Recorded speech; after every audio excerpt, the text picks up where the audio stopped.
자, 오늘은 여호수아 6번째 시간입니다. 오늘 본문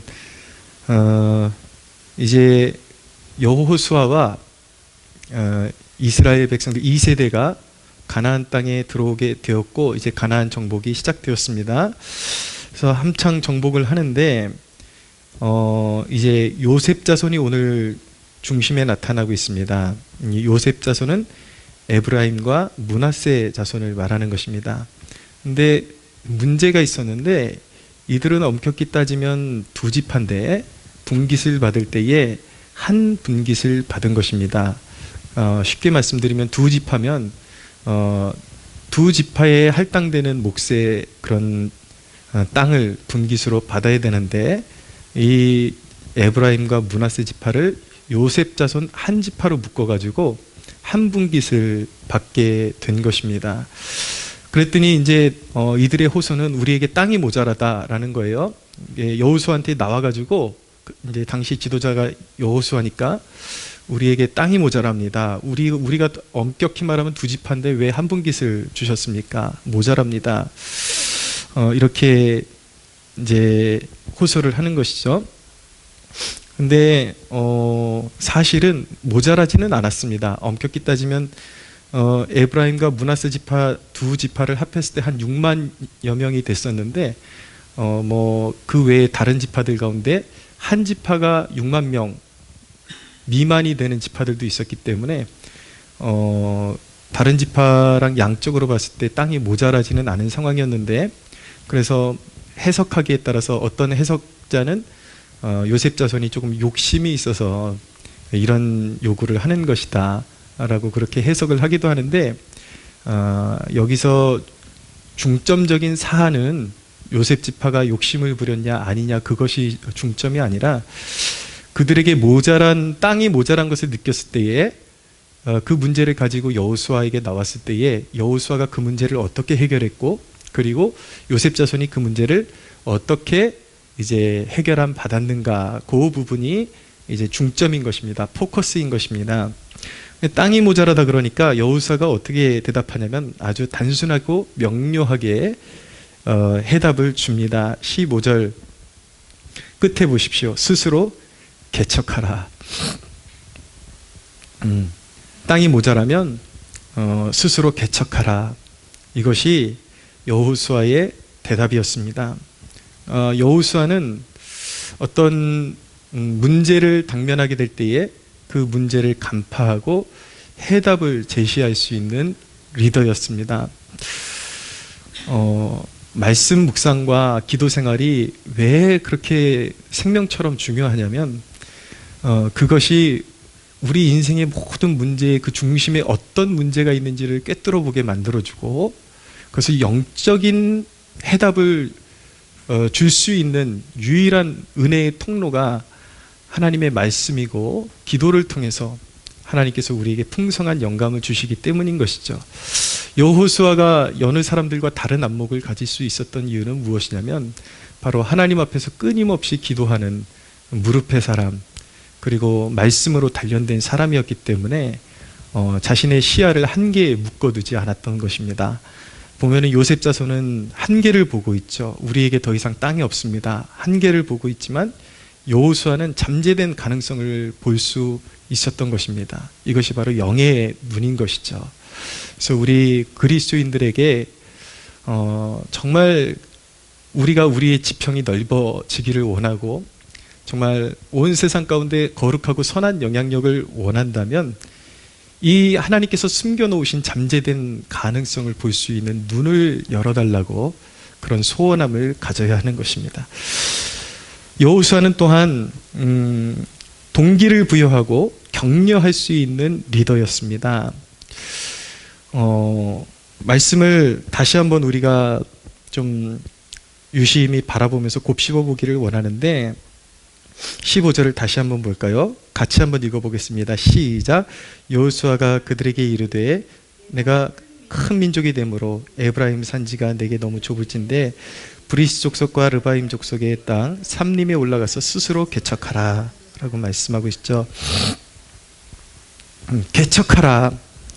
너희들이 더 포부를 가지고 더 넓혀라. 너희 지경을 넓혀라. 없다고 하지 말고 좀 믿음의 눈으로 바라보고 삼림을 개간해서 너희가 쓸만한 땅으로 만들어라.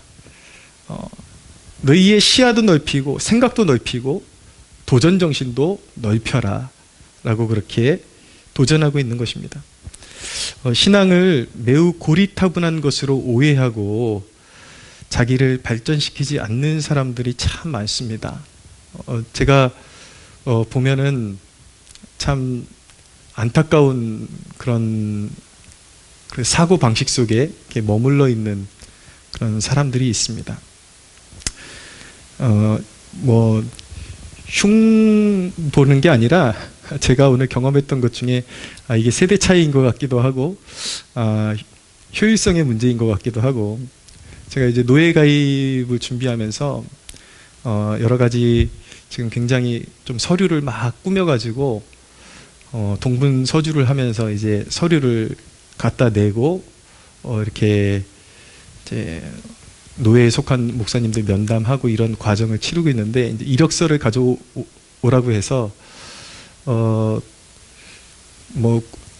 복잡한 내용을 얘기하면은 여러분들한테 더 이제 듣기가 이제 어려워지니까 그냥 어떤 기관에는 이렇게 타이핑을 해서 보기 좋게 그 이력서를 그냥 컴퓨터로 이렇게 잘 쳐서 보내도 아무 말을 하지를 않습니다. 근데 오늘은 제가 그렇게 준비를 해서 갔더니 한 목사님이 이렇게 하면 안 된다 그러면서 우리 양식에 맞춰야 된다 그러면서 굳이 또 거기서 새로 뽑아가지고 손으로 다 쓰라고 거기서 그러는 거예요. 근데 쓰는 게 어렵지는 않았는데 이제 저도 이제 세대가 이제 조금 이제 바뀐 세대에 속하다 보니까 내가 글씨를 너무 못 쓰는데 이거 왜 사서 고생하시려고 그러나, 여기 너무 잘 보이는 걸로 이미 쳐왔는데 그게 뭐 그렇게 중요한가 싶은 생각이 드는 거예요. 근데 이게 단적인 예지만 우리 안에 이런 사고방식이 참 많습니다. 어떤 신앙의 이름으로 형성됐는데 뭔가 고리타분하고, 하나님이 사실은 그런 분이 아닌데 자기 스스로가 어떤 그런 구태의연한 어떤 사고방식을 계속 신앙하고 이렇게 연계시켜서 주입시키면서 생각이 고리타분해지고 묶여있고 그런 이제 경우들을 보게 되는 것입니다. 우리 그리스도인들도 도전적인 정신을 가지고 더 앞서가고 더 발전시킬 수 있는 그런 지경이 있음에도 불구하고 꼭 스스로를 고리타분한 지경에 묶어두는 그런 사고방식에서 탈피를 하지 못하는 경우들이 있다라는 것이죠. 그런데 여러분, 신앙생활은 결코 고리타분한 것이 아닙니다. 굉장히 흥미롭고 익사이팅한 것입니다. 예수님이 어떤 분이신지 알면 여러분들의 생각이 좀 달라질 수도 있어요. 예수님은 믿는 자들에게 성령을 주시는 분이십니다. 성령을 보내주시죠. 그러면 성령께서 믿는 자의 마음 가운데 오시는데, 성령께서 하시는 일이 무엇이냐면 과거에 죄되고 죄악되고 인습, 관습, 인간의 생각, 육신적으로 쌓아 올렸던 그 생각들을 파괴하고 마음을 새롭게 하고 깨끗게 하고, 그리고 주어진 사명을 감당할 수 있는 권능을 부여해 주시는 분이 바로 성령님이십니다. 예수님을 믿는 것은 그런 것입니다. 예수님을 믿으면 창조의 영이시고 지혜의 영이, 성령님의 다른 이름이 지혜의 영이시잖아요. 지혜의 영이 임해서 우리의 묵은 마음과 생각을 청소해 주시고 깨끗하게 하시고, 과거의 우상들, 더러운 것들은 불태워 주시고 새로운 마음으로 새롭게, 완전히 새로운 마음으로 바꿔주시는 분인데, 어떻게 믿음이 더해질수록 사람이 더 고리타분해지고 더 막 세상 말대로 꼰대가 되어간다는 것은 말이 되지를 않는 것이죠. 때로는 진정한 꼰대는 필요할 때가 있지만, 중심을 잡아줄 수 있는 필요한 꼰대질도 있지만, 제가 지금 말씀드리는 그 뉘앙스를 잘 헤아려서 들어주시면 좋겠습니다. 사사건건 고리타분하게 간섭하고 안 된다 그러고 막아대고, 이런 것들은 결코 우리 사실은 그리스도인의 마인드가 어울리는 마인드가 아닌데, 어느덧 우리가 신앙생활하면서 그런 마음에 붙잡혀서 내 자신을 굉장히 고리타분한 사람으로 그렇게 붙잡아 둘 때가 있다라는 것입니다. 그래서 성령이 임하시면 주님은 우리의 지경을 넓혀 주십니다. 예수님께서 부활하시고 나서 승천하시기 전에 제자들에게 승천하시기 전에 마지막으로 하신 말씀이 무엇입니까? 너희가 성령을 받으면 권능을 받고 예루살렘과 온 유대와 사마리아와 땅끝까지 이르러 내 증인이 되리라, 나의 증인이 되리라 말씀하셨잖아요. 능력받고 지경을 넓혀주시는 분. 예수님은 이 땅에 정말 이스라엘 나라의 작은 유대 땅에 자신을 한정시키시고 사역했지만 예수님은 자신이 십자가의 사역을 완성하시고 부활하신 이후에 자신의 제자들에게는 얘들아, 내가 너희들에게 권능을 줄 테니까 너희는 이 유대 땅에만 묶여있지 말고 사마리아와 땅끝까지 저 열방까지 나아가서 세상에 복이 되거라. 그렇게 복 주시는 분이, 지경을 넓혀주시는 분이 예수 그리스도이십니다. 할렐루야. 신앙을 자꾸 오해해요. 성령님은 우리의 관습을 깨뜨리고 열린 마음을 주시는 분이시잖아요. 사도행전 10장에 보면 베드로가 환상을 보는데 고넬료의 가정에서 이방인 백부장이죠. 이 이방인 백부장의 가정을 구원하시기 위해서 하나님께서 이제 고넬료에게 환상을 주시고 베드로를 청해서 복음을 들어라 이렇게 천사를 통해서 말씀하셨는데 베드로가 무두장이 시몬의 집에서 이제 밥을 먹기 위해서 기다리다가 어느 날 환상을 보는데 유대인들이 생각할 때에 아주 더럽고 가증한 그런 짐승들이 바구니에 잔뜩 담겨 있는 것을 하나님이 보여주시면서 말씀하시는 거예요. 베드로야, 잡아먹어라. 그러니까 베드로가 하나님이 말씀하셨음에도 불구하고 주여, 내가 이때까지 살면서 유대인의 관습을 지키면서 한 번도 이렇게 부정한 것을 먹어본 적이 없습니다 라고 대답하니까 똑같은 환상을 3번을 보여주시면서 내가 깨끗하다 한 것을 네가 더럽다 하지 말아라 라고 말씀하시죠. 그 환상의 의미가 무엇이었습니까? 당시까지만 해도 유대 출신의 그런 예수님의 제자들은 그 자라온 환경에서 배운 그 말씀의 테두리에서 벗어나지를 못했기 때문에, 율법의 테두리에서 벗어나지를 못했기 때문에 이방인들에게 복음을 전하는 그것은 금지된 것이고, 이방인들과 말을 섞고 이방인들에게 복음을 전하는 것은 그것은 불법과도 같은 일이었습니다. 그런데 주님께서 그 환상을 주시면서 베드로의 그 묵은 생각을 확 깨트리시면서 베드로에게 알게 하신 것이 무엇이냐면, 이제는 복음은 유대인만의 복음이 아니라 세계와 열방으로 땅끝까지 나가야 된다. 이제는 이방인들을 친구로 삼아야 되고 이방인들을 받아들여야 되고 이방인들에게 복음을 증거하는 증인이 되어야 한다. 그런 메시지를 주시기 위해서 베드로의 그 묵은 마음을 깨뜨리시고 마음을 열고 이방인에게로 나갈 수 있도록 그렇게 준비시키시기 위해서 그런 환상을 주신 것입니다. 근데 이런 설교를 할 때마다 꼭 설교를 꼭 삐딱하게 듣고 잘못 적용하는 사람들이 있습니다. 이것은 하나님의 거룩한 사역의 확장을 지금 말씀드리고 있는 것인데, 이 베드로가 부정한 짐승을 먹는 환상을 보았다 그러니까 이제 또 나도 음식도 아무거나 그냥 닥치는 대로 먹고 그냥 세상에서 거릴 것 없이 그냥 먹고 마시고 살아도 하나님이 그렇게 말씀하셨으니까, 강단에서 그렇게 설교했으니까 꼭 이렇게 자기의 욕망을 따라서 말씀을 해석하는 경우들이 있는데, 지금 그런 말씀을 드리는 것이 아니라 성령님은 우리의 고정된 사고방식을 깨서 하나님의 사역을 더욱더 권능 있게 그리고 확장되게끔, 그리고 우리를 격려하시고 우리에게 능력을 주시고 우리를 사용하시는 분이다라는 것을 말씀하는 것입니다. 할렐루야. 예수님을 믿고 나면 사람들이 처음 고민하는 게, 이제 유흥을 끊고 나면 무슨 재미로 사냐, 왜 꼭 그렇게만 매여 있는지 모르겠어요. 세상의 재미가 술 먹고 춤추고 그리고 유흥업소 다니고 그런 것만이 즐거움이 아니라, 사실은 우리가 영적으로 깨어나고 나면 그런 인생이 우리를 즐겁게 했던 것이 아니라 우리를 매우 고단하게 하고 내 자신으로 살아갈 수 없게 하고 이상한 사람으로 살아가게 하고 나를 그렇게 피폐하고 망가뜨렸던 그 중요한 그 요소가 바로 그런 유흥과 쾌락과 그런 세상의 습관들인데, 왜 거기에만 즐거움이 있다라고 그렇게 오해를 하는지 모르겠어요. 오늘 말씀을 듣고 여러분 영적인 진리 안에서도 누리고 정말 우리가 즐겁고 정말 영적인 기쁨을 누릴 수 있는 것들을 하나님께서 많이 주셨음을 깨닫는 축복이 있게 되기를 바랍니다. 개척하십시오, 여러분. 예, 영적으로 노는 것도 개척하십시오. 믿음 안의 교제, 성도의 교제가 얼마나 즐거운지 아십니까? 성도 간에 믿음으로 격려하고 믿음 안에 서로 북돋아주고 좋은 만남을 갖고 그리고 가족들 안에 왜 유흥으로만 그 세상에 즐거움이 있다라고 생각합니까? 가족들끼리 얼마든지 좋은 곳에 가서 좋은 것들 보고 먹고 누리면서 하나님 앞에 감사하고 또 간증 나누고 찬양하고 그 안에서 오는 기쁨이 너무나도 큰데, 예전에 제가 페이스북에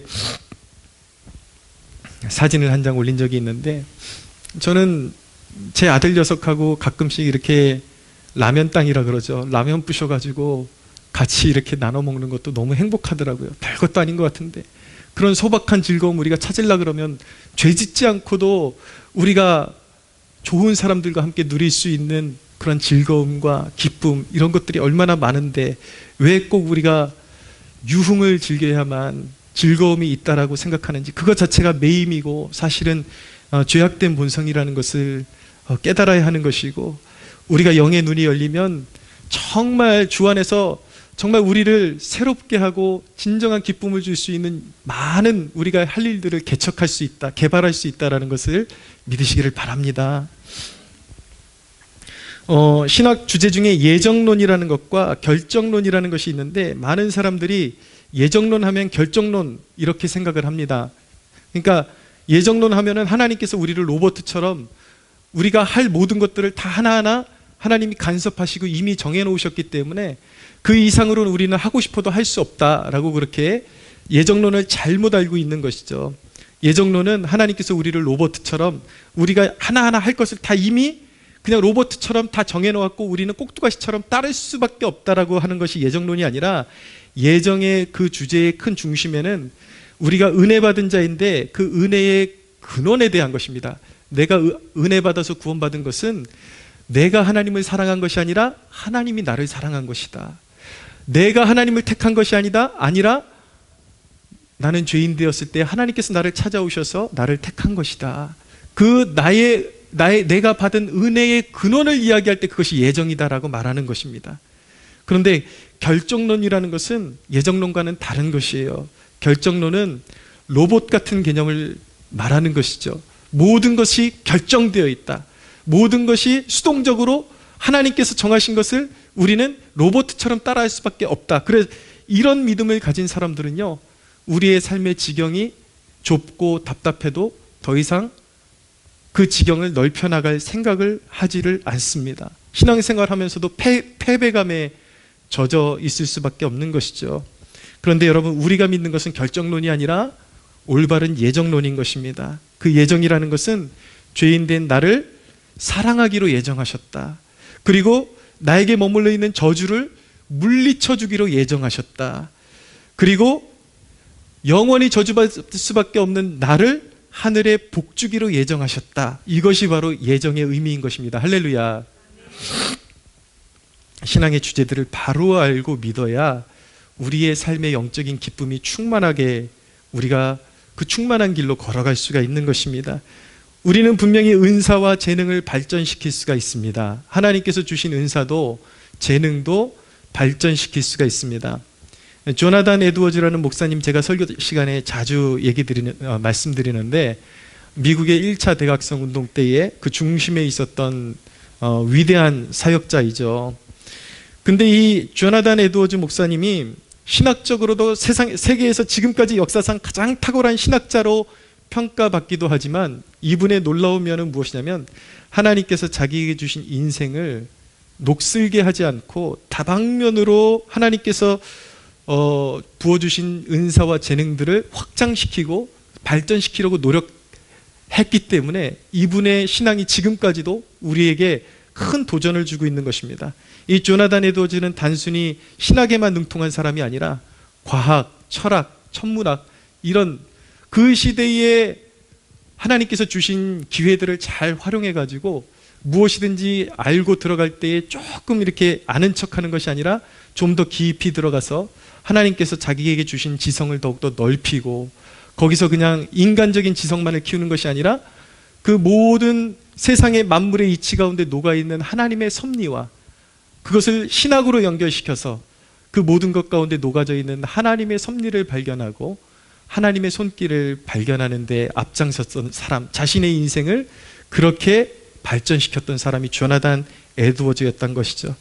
이렇게 올바른 신앙이 들어가면 무언가 꽉 막혀있는 그런 태도로 인생을 살아가게 되는 것이 아니라 항상 내게 주신 기회 중에서 하나님께서 내게 주신 은사나 재능들을 어떻게 하면 더 발전시키고 어떻게 하면 더 내게 주신 은혜들을 풍성하게 할 수 있을까, 그렇게 고민하면서 발전시킬 수 있는 그런 사람이 바로 진정으로 깨어있는 그리스도인이요 정말 하나님의 축복을 누릴 줄 아는 그리스도인이라는 그런 사실을 여러분들 배울 수 있게 되기를 바랍니다. 여러분, 가끔씩 이제 과거의 이야기 들어보면, 과거에는, 지금은 다 고등학교까지 의무교육이고 그러니까 대학 안 나온 사람 없고 그러지만, 과거에는 우리 어르신들 세대에 보면은 초등학교도 못 나오신 분들 있잖아요. 근데 막 이제 60 넘기시고 70 넘기시고 이런 분들이 포기하지 않고 초등학교 과정부터 시작해갖고 중학교, 고등학교, 대학교 과정까지 다 도전해가지고 그 과정 다 이수하고 또 영어 공부까지 하시는 그런 모습들 보면은 참 도전이 되더라고요. 여러분, 믿지 않는 사람들도 자기를 발전시키기 위해서 이만큼 노력할 수 있는데, 여러분, 하나님께서 우리에게 주신 권능을 가지고 우리가 능치 못할 일이 있겠습니까? 우리가 믿음이 있고 하나님께서 주시는 그 담대함을 가지면 우리에게 능치 못할 일이 없음을 믿으시기를 바랍니다. 여러분, 우리에게 주신 은혜의 수로를 더 넓게 열 수 있습니다. 신앙이 잘못된 사람들, 그리고 하나님의 주권을 잘못 이해한 사람들은 영적인 기근이 오고 메마름이 올 때 늘 하는 말이, 너 왜 그렇게 하나님 앞에 한번 매달려 보지 않니? 이렇게 질문을 하잖아요. 그러면 그들은 앵무새처럼 대답하는 대답이 있습니다. 하나님이 먼저 은혜를 주시지 않으면 우리는 아무것도 할 수 없어. 일면은 맞는 말이지만 신앙을 매우 오해하고 자기 뜻대로 해석을 한 것이죠. 여러분, 신앙의 또 다른 요소는 천국은 침노하는 자의 것이라고 말씀하고 있습니다. 물론 우리가 구원받았을 때의 그 근원을 파고 들어가면 하나님이 우리를 먼저 선택하신 것이지만, 우리가 그 은혜 안에 들어와 있을 때, 이미 들어와 있을 때 우리는 하나님의 복주심과 능력 안에서 우리는 우리의 은혜의 지평을 넓히고, 우리가 목마를 때에 하나님 앞에 더 간절히 무릎 꿇고 그 보좌를 붙잡고 간절히 간구하고 간청하고 하나님 앞에 그 소원함을 올려드릴 때에 우리에게 흐르는 은혜의 수로를 더 확장시킬 수 있다는 믿음을 가지시기를 바랍니다. 이것이 바로 침노의 영성입니다. 사랑하는 여러분, 침노의 영성을 가지십시오. 천국은 침노하는 자의 것입니다. 그냥 영적으로 게으른 거 핑계대고 아무것도 안 하려고 그러지 말고 담대하게 그 은혜의 보좌 앞으로 나아가서 그 보좌를 흔들고, 목마릅니다 하나님, 갈급합니다, 나의 지경이 답답합니다, 열어주소서, 충만케 해주소서, 흘러넘치게 해주소서, 그렇게 간구할 수 있는 저와 여러분들 되시기를 축복합니다. 단지 한 가지, 이 모든 것들이 하나님을 추구하고 섬기는 그 바운더리와 방향성 안에 있어야 진정한 축복이라는 것. 예. 죄 짓지 않고도 즐길 수 있는 여가 생활이 너무나도 많습니다. 예.